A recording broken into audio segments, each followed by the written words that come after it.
So what's up mga Kanik Ride? So ngayon, gagawa natin ng comparison review yung dalawang motor na adventure bike. So itong isa, ito yung Husky 150cc. So ito 150cc to na ng SYM. So adventure scooter din to. So ito naman yung Euromotor Falcon 180i. So ito 150cc, so 180cc. So para sa adventure pero magkaiba ng CC, yon. Pero sister company sila. I think sister company sila. So sa looks, tingnan natin. Yun, tingnan nyo. Parehas pogi, parehas adventure bike. Magkaiba lang ng personality. Yan, nakikita nyo sa harap. So pag magkaiba naman ito, tignan natin sa windshield. Kasi sa most IADB, ang pinaka tinitignan minsan natin yung windshield nya. So sa windshield ng Husky 150, fix siya. Fix, oh. Hindi ko alam kung may kung na-adjust to, pero fix siya. Hindi ko tulad sa Euromotor Falcon 180i na na-adjust siya. Yan, taas baba. So may option dito. So dyan, yung points na ibibigay natin para sa windshield ay 1 point para kay Euromotor Falcon 180i. So bibigyan natin ng point system. So pagdating naman sa harap, subjective masyado to kasi parehas maganda, no? Para sa akin, parehas siyang maganda. Di sila magka-level, depende kasi sa tumitingin. So para sa akin, parehas maganda. Bigyan natin sila ng tig isang puntos. So 2 points sa Falcon 180i na, and 1 point sa SYM Husky 150. Then next is dito naman sa gulong. So parehas lang sila ng size halos kung titignan. So hindi tayo mabibigay na puntos dito. So pagdating naman sa front shock, ito siya. Yung front shock naman ng Euromotor 180 Falcon 180i, ito nakikita nyo na. Pero dun sa kabila, sa Husky 150, meron siyang cover. So ito yung cover nya, na hindi siya basta-basta magagasgasan kapag tinalsikan ng bato. Unlike doon na may chance na magasgasan, pero wala pa naman nangyari na gano'n na nagagasgasan. Yun. So bibigyan natin ng 1 point si Husky 150 dyan sa portion na yan. Then punta naman tayo sa panel side ng dalawang motor na to. So open natin siya. So ngayon daytime, tingnan natin kung visible siya. Yun, yan, ganyan siya. Plain, start natin.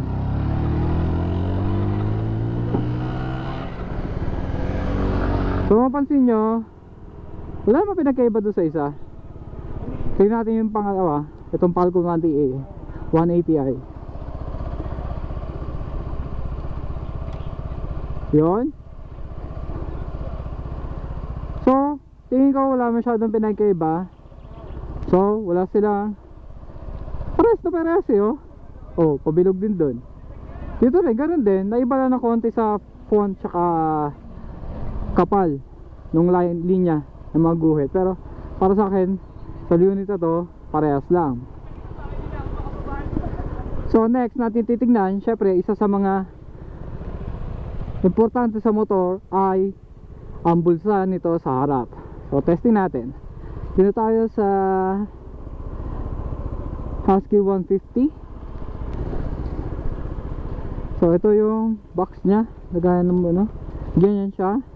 So tingnan natin kung kasya yung cellphone. Ito common size na cellphone, tingnan natin kung kasya. Kasya. Kasya. Yan. Okay. Kasya siya.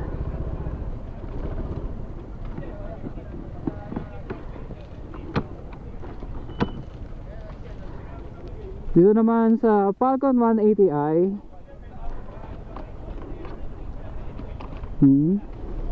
mas masikip to ng konti. Kasya din, pero parang mas malalim tong si Husky 150i. So bibigyan natin another point itong si SYM Husky 150i pagdating sa bulsa ng motor.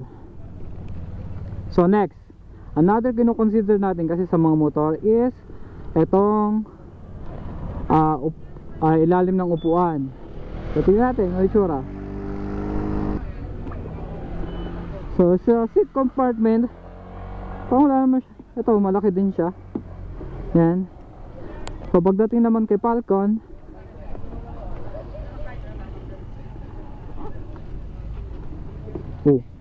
halos parehas lang.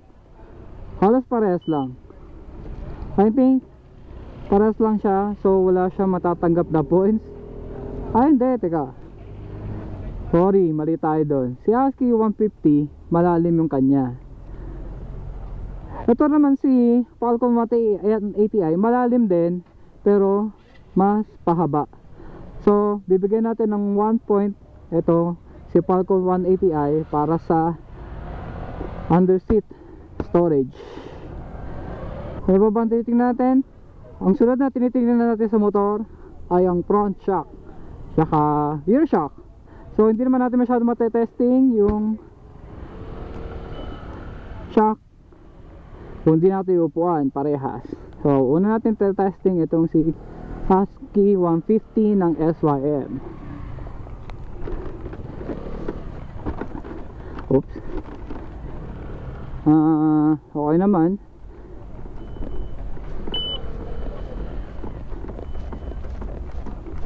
Ganyan siya. So makikita nyo naman yung bounce, diba?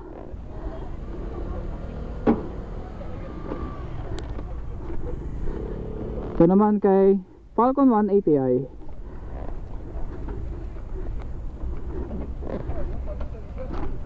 What? Mas malambot yung shock nito sa harap kumpara mo kay Husky 150. Yan siya. Nakikita nyo naman sa video. Para sa akin mas gusto ko to kasi pagdating sa mga medyo mababaw na lubak, magpe-play siya, i-play. Mas may play to kaysa dito kay Husky 150 ng SYM. So another points para kay Euromotor Falcon 180i. Bibilangin natin. So to test drive naman natin ngayon arangkada. Kaya lang itong pag-arangkada na to ng motor na to na dalawa ay di natin masasabi kung ano mas maganda kasi magkaiba sila ng size ng engine. So bebase ko na lang siya sa opinion ko. So testing ko muna tong 150 na Husky SYM.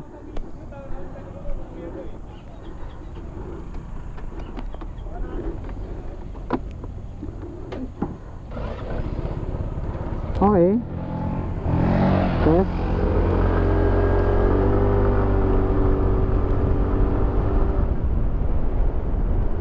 Okay naman.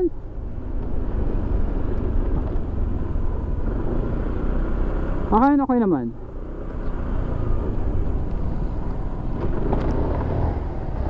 So matigas nga talaga yung shock nyo kumpara dun sa isa. So malalaman ko, confirm lang natin mamaya doon sa Falcon 180 kung mas malambot pa talaga siya. Pero itong ano na to, okay din to.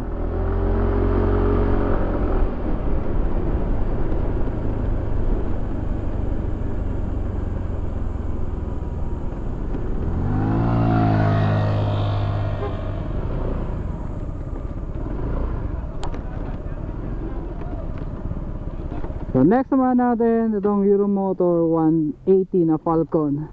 So medyo nalilito ako sa mga pangalan nila. Yan.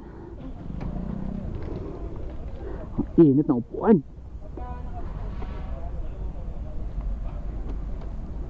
Okay, let's try. Whoa! Hindi sa bagong dahil sa bagong labas to kaya ako sinasabing maganda arangkada nito. Baka may mag-comment na naman dyan. Mas maganda to kasi syempre 180.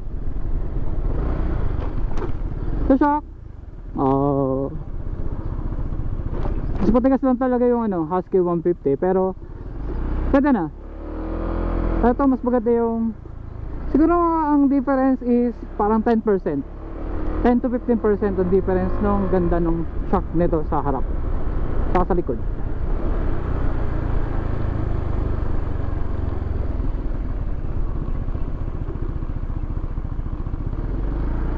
Yan.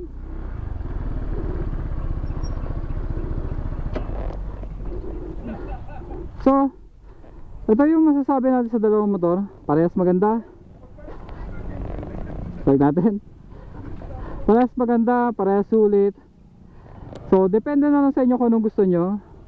So ang points ng ng motor, ang point system natin, kung di ako nalilito nakakalito kasi, Falcon 180, 4 points para sa akin. So kay Husky 150, ang nakatandaan ko lang is 1 point, which is yung portion na to, yung cover. So ayan, pero parehas sila maganda. Subjective na lang talaga yung kung anong gusto nyo dito.